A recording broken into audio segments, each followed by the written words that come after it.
Today I'm going to talk about my favorite mechanism in Reef, a new game from Plan B Games. They are the most famous for their game Azul, but Reef is their new game.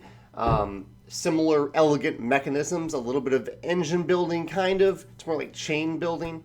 The basic idea in the game is that you are either on your turn you're either drawing a card to add it to your hand, or you are playing a card. And when you play a card, you take the two tokens that are shown at the top of the card. There's these big chunky plastic tokens. Here's what they look like. There they go. And you're placing them somewhere on your little mat here, either on an empty space or on top of an existing token. And then, if possible, you are scoring the bottom. So for every row of 3 green tokens that I have on the mat, I score 4 points. And that's the whole game. Really, really elegant game. I could talk about a number of mechanisms here, but I want to focus on one subtle mechanism and one core mechanism. The core mechanism is kind of what I talked about with these cards. I love how they chain together. They're very carefully designed so that the top never helps you with the bottom, and so you have to plan ahead. So I know if I have this card in hand, where I'm going to score for green tokens, in this specific configuration, then before that I might need to pick up and play this card. So I get this card, I get the 2 green tokens, I put them on my mat, and then on the next turn or on a future turn I play this card.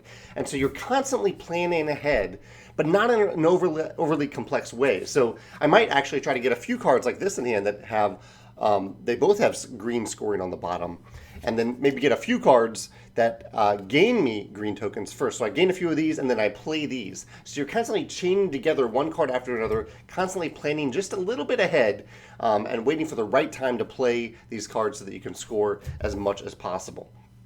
And actually tied to that, this wasn't something I was planning to mention, but I really like at the end of the game, you get, for any card that you have left in hand, after the end game is triggered, you still get to score the bottom part once. So that means you're never really left, like if you had a lot of grand plans and the game ended a little bit earlier than you thought, and you had all these cards in hand, you still get one last chance to score each of them once, which feels good.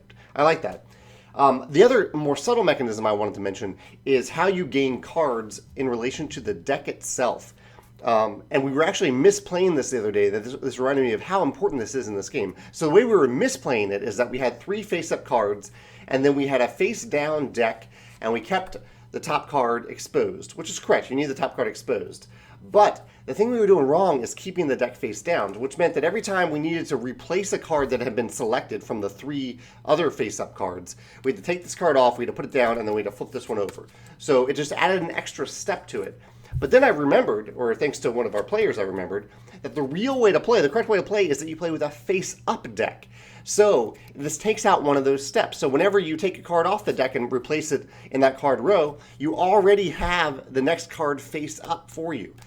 I'm sure I've seen this in other games, but after we started playing it the correct way, it just made it so much simpler to maintain that upkeep, because you're replacing cards a lot in this game. It happens quite often. So I'm always interested in ways of taking out those extra steps that you don't even really notice until you don't have to do them anymore, and you're like, oh wow, this is so much easier. Just take the card off. Take the card off. We're done. I don't have to actually flip this next card over. It takes an extra motion out of the game so you can focus on the fun part of the game. So I thought that was really, really clever and worth mentioning. There's a lot more to Reef. Even despite its simplicity, there's a lot of interesting stuff going on here. So if you have a different favorite mechanism that you'd like to mention in the comments, or you want to echo one of mine, I'd love to hear about it.